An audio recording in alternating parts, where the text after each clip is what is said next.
नमस्कार मंडळी, श्री स्वामी समर्थ. स्वागत आहे तुमचं माझ्या यूट्यूब चॅनलवरती. आजचा दिवस तुम्हा सर्वांना खूप छान, सुखाचा, समाधानाचा जाऊ देत, हीच मी स्वामींच्या चरणी प्रार्थना करते आणि आजच्या या नवीन व्हिडिओला सुरुवात करते. पण त्या अगोदर तुम्ही माझ्या चॅनलवरती जर नवीन असाल तर चॅनलला पण लगेच सबस्क्राईब करा आणि कमेंटमध्ये श्री स्वामी समर्थ लिहायला अजिबात विसरू. येत्या 26 मार्चला म्हणजेच गुरुवारी चैत्र नवरात्रीच्या दुर्गाष्टमीची तिथी आहे आणि सध्या आपण गुढीपाडव्यापासून सुरू झालेल्या चैत्र नवरात्रीमध्ये आहोत. तर यावर्षी दुर्गाष्टमी आणि रामनवमीची तिथी ही एकाच दिवशी येत आहे, म्हणून अनेकांना प्रश्न पडला आहे की एकाच दिवशी या दोन्ही उत्सव कसे साजरे करायचे. तर पहा, जेव्हा एका दिवशी दोन तिथी येतात तेव्हा त्यामध्ये थोडासा गोंधळ होऊ शकतो, पण आपल्याला शुभ मुहूर्त माहिती असल्यास त्या गोंधळातून मार्ग सापडतो. चैत्र नवरात्रीच्या अष्टमी तिथीची सुरुवात 25 मार्चला दुपारी 1:50 होईल आणि ती 26 मार्चला सकाळी 11:48 संपेल. त्यामुळे ज्यांना या तिथीवरती काही प्रभावी सेवा करायच्या आहेत त्या 25 तारखेला दुपारी 1:50 नंतर ती सेवा तुम्ही सुरू करू शकतात.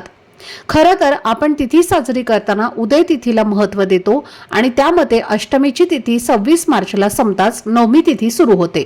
त्यामुळे अष्टमी आपण 26 मार्चला साजरी करू आणि रामनवमी सुद्धा याच दिवशी साजरी करावी, कारण प्रभू श्रीरामांचा जन्म सकाळी 12:39 झाला आहे आणि नवमी तिथी ही सकाळी 11:48 सुरू होते.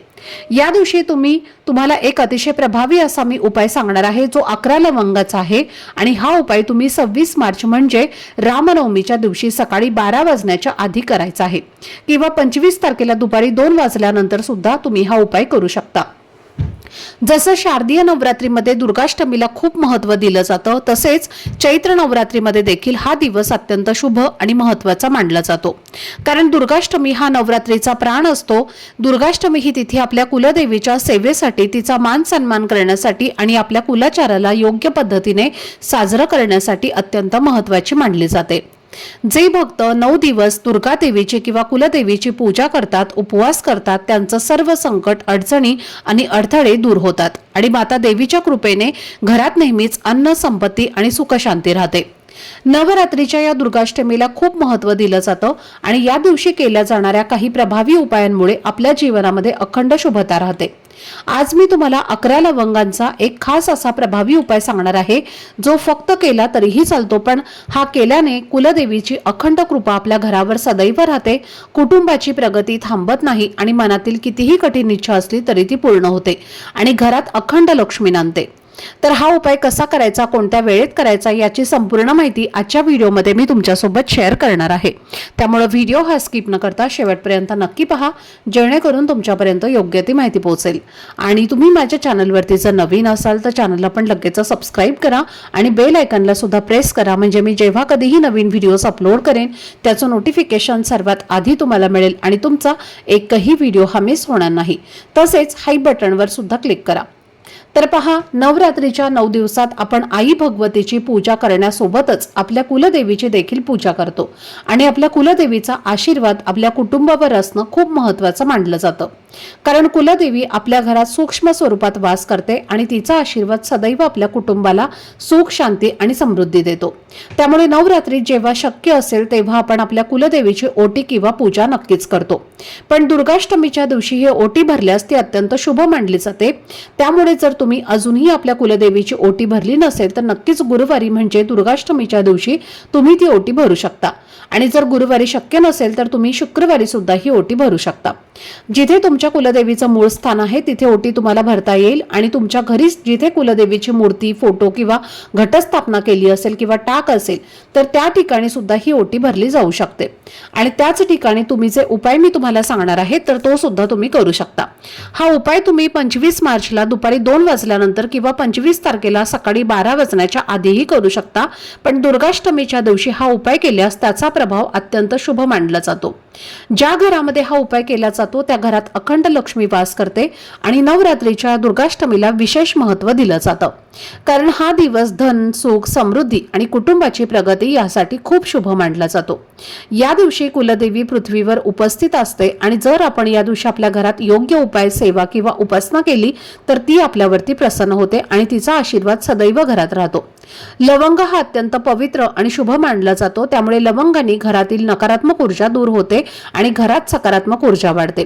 तसेच लवंग देवी देवतांना प्रसन्न करण्यासाठी अर्पण केल्या जातात, ज्यामुळे त्यांची अपार कृपा आपल्याला प्राप्त होते आणि घरात सुख, शांती, ऐश्वर्य आणि समृद्धी टिकते।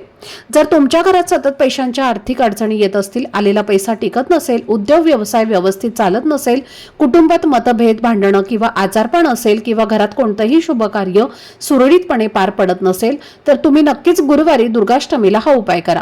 कारण हा उपाय अत्यंत प्रभावी आणि सात्विक आहे आणि हा उपाय केल्यास तुमच्या आयुष्यामध्ये सकारात्मक बदल नक्कीच दिसून येतील। तुमच्या कुटुंबावर कुलदेवीची अखंड कृपा दृष्टी राहील आणि तुमच्या जीवनातील, तुमच्या मनातील सर्व इच्छा, मनोकामना 100% पूर्ण होतील। आता हा उपाय करण्यासाठी आपल्याला 11 लवंगा लागणार आहेत। लवंग घेताना कुठेही तुटलेल्या, फुटलेल्या घेऊ नका किंवा फूल नसलेल्या अशा लवंगा घेऊ नका। 11 चांगल्या तुम्हाला लवंगा बघून घ्यायच्या आहेत, ज्याला फूल आहे अशाच लवंगा तुम्हाला घ्यायच्या आहेत। लवंग अखंड घेतल्या तर त्याचा फळ देखील तुम्हाला अखंड प्राप्त होतं।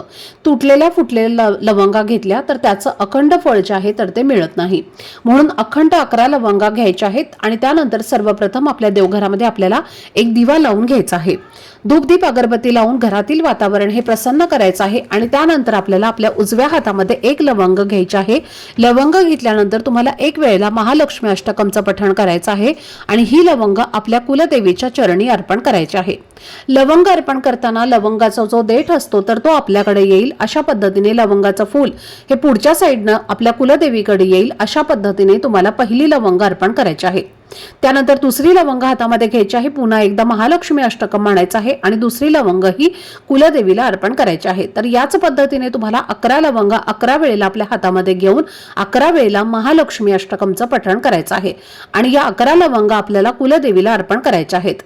व्हिडिओमध्ये मी तुम्हाला आधीच सांगितलेलं आहे की कुलदेवीचा फोटो, टाक, मूर्ती असेल तर तिथे तुम्हाला त्या फोटो समोर किंवा टाकासमोर या लवंगा अर्पण करायच्या आहेत। आता बऱ्याच जणांना असा प्रश्न पडेल की एक लवंग घेण्यापेक्षा 11 लवंगा एकाच वेळी हातामध्ये घेतल्या आणि 11 वेळेला जर महालक्ष्मी अष्टकम पठण करून या लवंगा अर्पण केल्या तर चालेल का? तर अजिबात नाही। आपल्याला प्रत्येक लवंगाला एक मान द्यायचा आहे आणि म्हणूनच प्रत्येक लवंग एकदाच घ्यायची आहे आणि म्हणजेच एक लवंग हातामध्ये घेतल्यानंतर त्यावरती आपल्याला महालक्ष्मी अष्टकमची सेवा करायची आहे आणि त्यानंतर ती लवंग आपल्याला आपल्या कुलदेवीला अर्पण करायची आहे। आता या लवंग अर्पण केल्यानंतर तुमचे दोन्ही हात जोडून तुमच्या कुलदेवीचं नामस्मरण करायचं आहे। कुलदेवीला मनोभावे प्रार्थना करायची आहे। तुमच्या आयुष्यात, तुमच्या घरात ज्या काही समस्या असतील, अडीअडचणी सुरू आहेत तर त्या दूर होण्यासाठी, कुटुंबाची भरभरून प्रगती होण्यासाठी, तुमच्या मनातील प्रत्येक इच्छा, मनोकामना पूर्ण होण्यासाठी मनोभावे प्रार्थना करायची आहे। आता यानंतर या लवंगा तुम्हाला संपूर्ण दिवसभर तिथेच ठेवायच्या आहेत आणि दुसऱ्या दिवशी शुक्रवार आहे तर या दिवशी या नवरात्रीची समाप्ती होणार आहे। तर या दिवशी तुम्हाला एक लाल रंगाचा कपडा घ्यायचा आहे आणि त्या कपड्यामध्ये या 11 लवंगा बांधून त्याची एक छोटीशी पोटली तयार करायची आहे आणि ही पोटली आपल्याला आपल्या घरामध्ये जिथे आपण थोडेफार पैसे ठेवतो किंवा तिजोरी आहे तर तिथे तुम्हाला लवंगाची पोटली जी आहे तर ती ठेवायची आहे। किंवा तुमचं एखादा दुकान आहे, उद्योग व्यवसाय आहे, तिथे तिजोरी असेल तर तुम्ही ती पोटली तिथे ठेवली तरी सुद्धा चालेल। संपूर्ण वर्षभर ही पोटली जी आहे तर ती तिथे आपल्याला आपल्या घरामध्येच पैसे ठेवण्याच्या ठिकाणी ठेवायची आहे, ज्यामुळे आपल्या कुटुंबाची भरभरून प्रगती होईल। त्याचबरोबर भरपूर दिवसांपासून तुमच्या मनामध्ये एखादी इच्छा असेल, मग नोकरी प्राप्तीबद्दलची इच्छा असेल, धनप्राप्तीची इच्छा असेल, मुलांची प्रगती होण्याबद्दल असेल किंवा तुमची अजून काही शारीरिक, मानसिक कोणतीही इच्छा असेल तर ती इच्छा पूर्ण होण्यासाठी तुम्हाला या दुर्गाष्टमीच्या दिवशी सकाळी 2 लवंगा हातामध्ये घ्यायच्या आहेत। आपल्या देवघरासमोर आसन टाकून आसनावरती बसायचं आहे। धूपदीप अगरबत्ती लावून तुम्हाला त्या लवंगांवरती ओम ऐं ह्रीं क्लीं चामुंडाय विचे या नवार्णव मंत्राचा 108 वेळेला जप करायचा आहे। नवार्णव मंत्र जो आहे तर तो आपल्या कुलदेवीचा मंत्र आहे आणि जर आपल्याला आपली कुलदेवी माहिती नसेल तर नवार्णव मंत्राचं पठण करावं, जेणेकरून आपली सेवा जी आहे तर ती आपल्या कुलदेवीपर्यंत पोहोचत असते। आता 108 वेळेला या मंत्राचं पठण करून झाल्यानंतर या लवंगा तुम्हाला कुलदेवीच्या चरणी अर्पण करायच्या आहेत आणि आपली जी काही इच्छा, मनोकामना आहे तर ती लवकरात लवकर पूर्ण होण्यासाठी मनोभावे प्रार्थना करायची आहे। तर हा उपाय सुद्धा तितकाच प्रभावी आहे। हा उपाय केल्याने आपल्या मनातील प्रत्येक इच्छा पूर्ण होते. तसेच तुमच्यावरती एखादं कर्ज असेल, घराचं, गाडीचं, जमिनीचं किंवा इतर कुठलंही पर्सनल कर्ज तुमच्यावरती असेल आणि ते तुम्हाला परत फेडायचं असेल किंवा कर्ज फेडण्यासाठी योग्य मार्ग मिळत नसेल, म्हणावा तसा पैसा तुमच्याकडे येत नसेल, तर या नवरात्रीच्या 9व्या दिवशी म्हणजेच श्रीरामनवमीच्या दिवशी तुम्हाला आपण आपल्या देवघरामध्ये जो दिवा आपण नेहमी लावतो ना, तर तो दिवा तुम्हाला लावायचा आहे आणि शक्य असेल तर त्या दिव्यामध्ये तुम्हाला तूप घालायचं आहे. तूप नसेल तर तेल घातलं तरी सुद्धा चालेल आणि त्या दिव्यामध्ये तुम्हाला अखंड अशा 9 लवंगा टाकायच्या आहेत आणि हा दिवा तुम्ही सकाळी लावल्यानंतर कमीत कमी रात्री 12 वाजेपर्यंत चालू राहील याची विशेष काळजी घ्यायची आहे. म्हणून भरपूर तेल किंवा तूप तुम्हाला त्या दिव्यामध्ये घालायचं आहे. चुकून दिवा जर विझला तर तो पुन्हा प्रज्वलित तुम्ही करू शकता आणि दुसऱ्या दिवशी हा दिवा शांत झाल्यानंतर या ज्या 9 लवंगा तुम्ही एका प्लेटमध्ये काढून घ्यायच्या आहेत आणि त्यासोबत तुम्हाला 2 ते 3 कापराच्या वड्या ठेवून तुमच्या देवघरासमोर या जाळायच्या आहेत आणि त्याचा धूर हा संपूर्ण घरामध्ये तुम्हाला फिरवायचा आहे. तर हा एक उपाय सुद्धा तुम्ही कर्जमुक्तीसाठी करू शकता.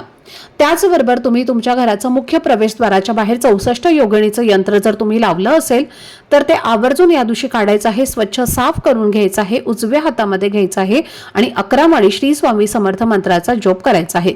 ही सगळी सेवा करायची आहे आणि परत त्या जागेवरती हे 64 योगिनीचं यंत्र जे आहे तर ते तुम्हाला ठेवून द्यायचं आहे. वर्षातनं आपल्याला 1 ते 2 वेळेला हे यंत्र जे आहे तर ते चार्ज करायचं असतं.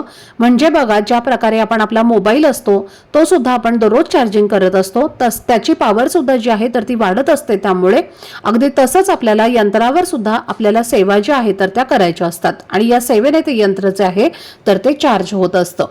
जेव्हा असे यंत्र आपल्या मुख्य प्रवेशद्वारावरती असतं तेव्हा आपल्या घरात सुख, शांती, समृद्धीही नांदत असते. तसेच तुम्ही अष्टमी किंवा नवमीच्या दिवशी, रामनवमीच्या दिवशी दुर्गा सप्तशतीचा पाठ सुद्धा करू शकता. 26 तारखेला तुम्ही दिवसभरामध्ये कधीही दुर्गा सप्तशतीचा पाठ करायचा आहे. तर एक तरी पाठ जो आहे तर तो आपण नवरात्रीच्या या काळामध्ये करायलाच हवा. तर ही काही प्रभावी सेवा आणि जे काही उपाय तुम्हाला मी सांगितलेले आहेत जे आपल्याला या चैत्र नवरात्रीच्या दुर्गाष्टमीच्या दिवशी करायचे आहेत. तर ही अत्यंत महत्त्वाची माहिती मला तुमच्यासोबत शेअर करायची होती. आजचा हा व्हिडिओ जर तुम्हाला आवडला असेल, माहितीपूर्ण वाटला असेल तर व्हिडिओला लाईक, शेअर आणि चॅनलला सबस्क्राईब नक्की करा. भेटूयात पुढच्या व्हिडिओमध्ये. तोपर्यंत सर्वांना श्री स्वामी समर्थ. धन्यवाद.